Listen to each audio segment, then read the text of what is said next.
Hello guys, in this video, I will show you how to use Camo Studio with Discord.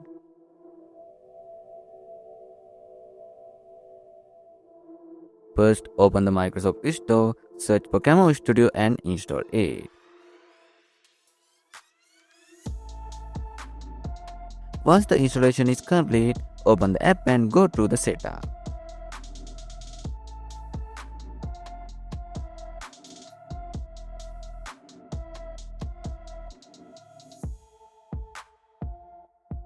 If it asks you to install any additional components, just go ahead and install them.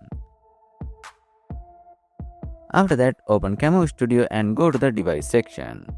Make sure your phone and PC are connected to the same Wi-Fi network. Then, use the Camo camera app on your phone to scan the QR code and pair your device. Once your phone is connected, minimize Camo Studio and open Discord. Go to settings, then voice and video, and you should see Camo camera listed there. Select it and click on test video. Now you can see that everything is working perfectly. I hope this video helped you out. If it did, don't forget to like and subscribe. Thanks for watching.